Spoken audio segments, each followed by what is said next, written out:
Hello students, welcome back to my YouTube channel DA academy.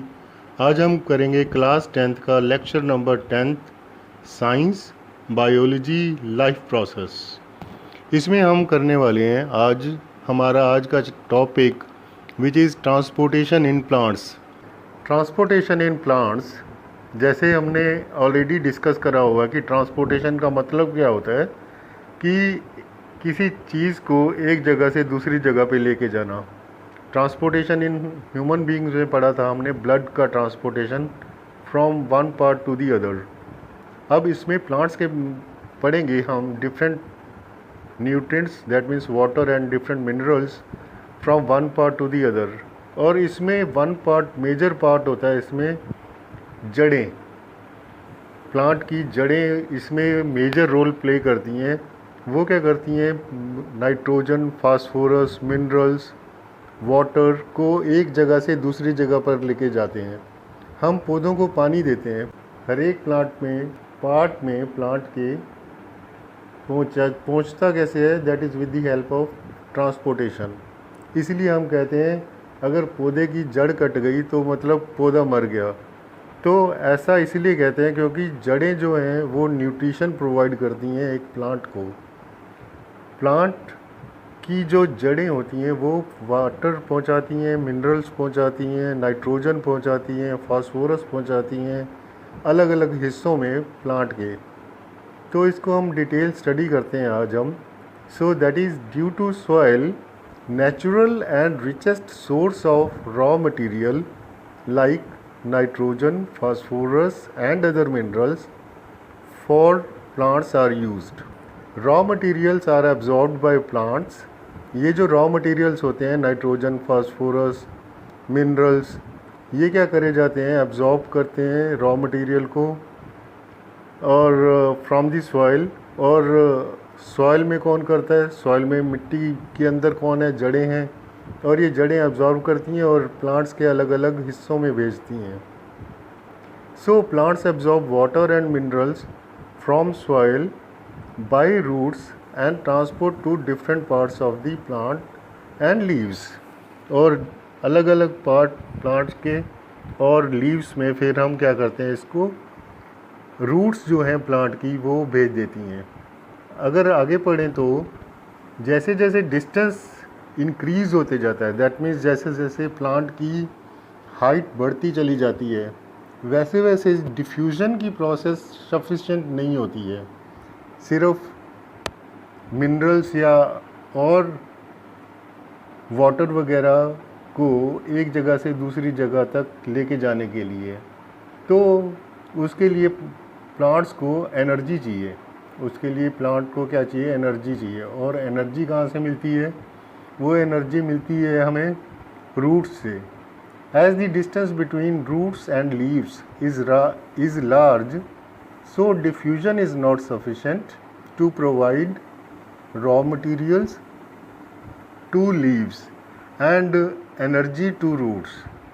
Plants use slow but large transport system as required in tall plants to transport energy from leaves and raw materials from roots. Then अगर आप ये diagram देखोगे diffusion का, diffusion में क्या हो रहा है यहाँ पे? Plasmolysis in plant cells note constricted cytoplasmic mass. Plasmolysis की प्रोसेस में क्या होता है कि एक सेल जो है सिकुड़ जाता है। उस प्रोसेस को हम प्लाज्मोलिसिस कहते हैं। And the cells are surrounded by hypertonic solution. Water diffuses out of the cell. और वाटर जो है हाइपरटोनिक सॉल्यूशन में क्या होता है? वाटर क्या हो जाता है? डिफ्यूज़ हो जाता है सेल से। और डिफ्यूजन हमने ऑलरेडी पढ़ा हुआ है अपने 9th क्लास में। डिफ्यूजन क्या है? Diffusion means moving of a fluid from higher concentration to lower concentration, उसको हम बोलते थे डिफ्यूजन। टाइप्स ऑफ सॉल्यूशन की अगर यहाँ पे बात करें कि आइसोटोनिक सॉल्यूशन क्या है, उसमें जो कंसनट्रेशन सोल्यूट और सॉल्वेंट की रहती है वो सेम रहती है और इसलिए जो एक पर्टिकुलर सेल है उसके साइज़ में, शेप में कोई फ़र्क नहीं आता। हाइपरटोनिक सॉल्यूशन की बात इस करते हैं यहाँ पे कि hyper means more, tonic means strength, और सॉल्वेंट और सोल्यूट, दैट मीन्स सॉल्वेंट यहाँ पे क्या है, कम है, और सोल्यूट क्या है, ज़्यादा है। तो इस केस में ये जो सेल है सिकुड़ जाता है, water moves out of the cell. और हाइपोटोनिक में बात करते हैं, hypo means less, tonic means strength, and इसमें सॉल्वेंट की मात्रा ज़्यादा है और सोल्यूट की मात्रा क्या है, कम है। और इसमें जो सेल है वो क्या हो जाता है, बल्ज आउट, दैट फूल जाता है। आगे नेक्स्ट स्लाइड में चलते हैं। नेक्स्ट स्लाइड में देखते हैं कि क्या ये there are two types of special cells forming vesicular tissues, xylem and phloem. Xylem की अगर बात करें, it helps in transporting water and minerals obtained from the soil. ये क्या करता है, वाटर और मिनरल्स को सॉइल में से प्लांट के डिफरेंट पार्ट्स में लेके जाता है। और फोलम की अगर बात करें, ये ट्रांसपोर्ट करता है different products which are required for photosynthesis from leaves to other parts of the plant. Then we move on to one more diagram जिसमें डाइकोट स्टेम की बात कर रहे हैं। Dicot means double leave. इसमें डाइकोट सिस्टम की अगर बात करें तो ये इसमें क्या है, स्लेरेनकाइमा दिखाया गया है, वेस्कुलर बंडल दिखाए गए हैं, इसमें ग्राउंड टिश्यू है, जाइलम और फोलम शो करे गए हैं। और जाइलम और फोलम की जो आप सेकंड स्लाइड देख रहे हो, इसमें क्या हो रहा है, there is only one way, सिर्फ एक ही तरफ सोल्यूशन जाता है, वाटर जाता है, that means that moves upward only. Then no end walls between cells, end walls नहीं होती, thick walls होती हैं which is stiffened with lignin, और जो lignin से stiffened होती हैं। और अगर फोलम की बात करें तो फोलम टू वे फ्लो होता है, इसमें upward and downward. Water and food इसमें ट्रांसपोर्ट होता है। वाटर ये बहुत कम लेके जाता है, बट मिनरल्स और फूड लेके जाता है to the different parts of the plant. Then cells have end walls with perforations, और इसमें क्या होते हैं, परफोरेशंस होते हैं। नेक्स्ट चलते हैं पार्ट्स ऑफ जाइलम के अंदर। जाइलम में क्या है, स्टेम्स हैं, वेसल्स हैं, ट्रैकीड्स हैं। ट्रैकीड्स क्या हैं, water conducting cells of the root, and leaves are connected to form a continuous system in xylem cell. They transport water to all the parts of the plants. और xylem का main मकसद क्या है, water को अलग अलग parts में लेके जाना प्लांट के। Cells in the roots which are in contact with the soil, they take up ions. अब रूट्स क्या करती हैं, जड़ें, जो मेन मकसद जड़ें, वो क्या करती हैं, वो आयंस लेती हैं सॉइल से, which create a difference of concentration between soil and the roots. और आयन की वजह से क्या हो जाता है, there is a difference of concentration in the soil and roots, and therefore water moves down towards roots to eliminate the difference. और water क्या करता है, रूट की तरफ जाता है इस डिफरेंस को एलिमिनेट करने के लिए। Then water moves into xylem of roots, roots के जाइलम में जाता है, and from where it goes upward. अब जाइलम का मेन मकसद क्या है, वाटर को ऊपर लेके जाना। और ये काम जैसे ही वाटर जाइलम में पहुंचता है, वाटर क्या करता है, जाइलम क्या करता है, वाटर को ऊपर ले जाता है। Then plants use different mechanism to pull water upward through xylem, like water that is lost through stomata is replaced by water absorbed by the roots. अब स्टोमेटा का काम है यहाँ पे, वो क्या करता है, that is lost through stomata, इस जो वाटर स्टोमेटा से लॉस्ट हुआ है वो रिप्लेस हो जाता है by absorption, and this absorption is done by roots. अब स्टोमेटा की बात करें, जब आप ये वाली स्लाइड देखते हो, इसकी फर्स्ट जो डायग्राम है स्टोमेटा की, ये ओपनिंग स्टोमेटा है, it's just like kidney shaped. और जो सेकंड वाली डायग्राम में आप देख रहे हो वो क्लोज स्टोमेटा है। और स्टोमेटा के डिफरेंट पार्ट्स शो किए हुए हैं, जिसमें न्यूक्लियस है, वैक्यूल्स हैं, गार्ड सेल्स हैं, सेल वॉल है।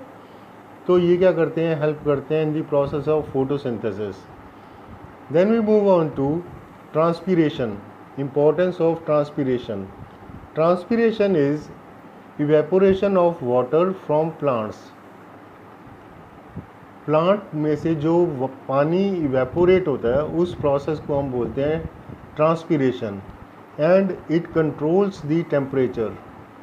क्योंकि हमने एब्जॉर्प्शन में भी ये चीज़ पढ़ी हुई है इन द एनवायरनमेंट की, जैसे वाटर एब्जॉर्ब होता है तो वो पर्टिकुलर जो प्लेस होता है वो ठंडा हो जाता है, and temperature of that particular body remains constant, और या वो पर्टिकुलर बॉडी जो है वो ठंडी हो जाती है। इसी तरह प्लांट्स के अंदर ट्रांसपीरेशन प्रोसेस है जिसमें इवेपोरेशन होता है वाटर का, और ये कंट्रोल करता है टेम्परेचर को by absorbing, helps in absorption of water. Transpiration help करता है एब्जॉर्प्शन ऑफ वाटर में, helps in upward movement of water and minerals, और ये अपवर्ड मूवमेंट ऑफ वाटर को हेल्प करता है और मिनरल को हेल्प करता है। During the day stomata are open वाली अगर सेल डायग्राम आप देखोगे, इससे पहले वाली डायग्राम देखते हो अगर, तो ये फर्स्ट वाली जो डायग्राम है, ये वाली जो डायग्राम है, इसमें स्टोमेटा जो है ओपन है। तो when the stomata is open, so large amount of water is lost. उस time large amount of water जो है लूज हो जाता है, and thus upward movement of water also becomes more, और तब उस time upward movement of water भी बहुत तेज़ी से इंक्रीज़ हो जाता है। Phloem transport soluble products of photosynthesis like amino acid and other substances. Next बात करते हैं ट्रांसलोकेशन की। It is the transportation of soluble products of photosynthesis. The translocation takes place in the sieve tubes.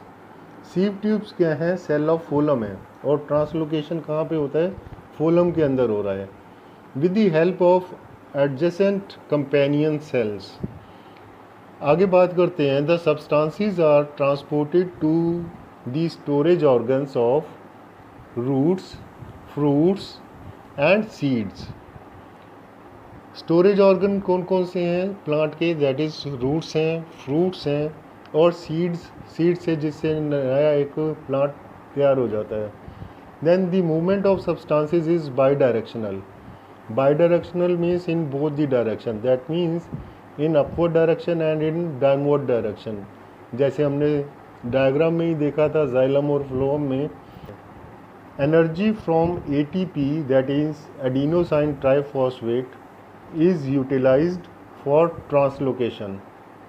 अगर आप ये diagram देखोगे, अब diagram में दिखाया गया है, ये सबसे पहले यहाँ पे पत्तियों के अंदर देखते हैं तो water lost from leaf surface by transpiration, और जड़ें क्या करती हैं, water travels through the plant and water absorb by the roots hair. Water absorb कौन करता है, रूट्स। मेन फंक्शन यहाँ पे कौन कर रहा है, जड़ें फंक्शन कर रही हैं, पानी को एब्जॉर्ब कर रही हैं, और different parts of the body में जा रहा है वो पानी with the help of xylem, और डिफरेंट मिनरल्स भी एब्जॉर्ब करे जा रहे हैं। वो कौन कर रहा है, वो भी जड़ें ही कर रही हैं, और and that is also transported to the different parts of the body.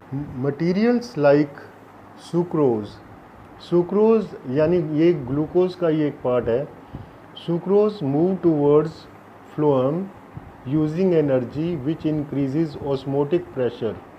Photosynthesis के दौरान जो ग्लूकोज पैदा होता है that move towards phloem using energy which increases the osmotic pressure.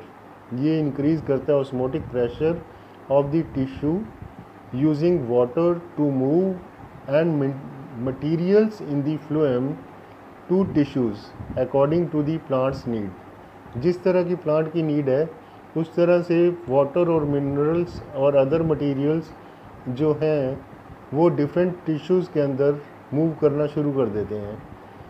For example when the bud grows these needs energy and sugar stored in the root of stem. तो उस time इसको क्या करती है, बड जो ग्रो करती है उस टाइम इसको एनर्जी चाहिए, और वो एनर्जी एंड शुगर वो कहाँ स्टोर होती है, वो रूट्स में या फिर स्टेम में, and that would be transported to the bud as sugar is an energy giving molecule.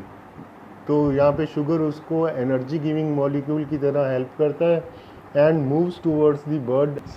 तो इस तरह से आज हमने अपने इस लेक्चर में करा है ट्रांसपोर्टेशन इन प्लांट्स। तो आज के लिए इतना ही, बाकी हम अपने नेक्स्ट लेक्चर में करेंगे। Till then stay safe and thank you.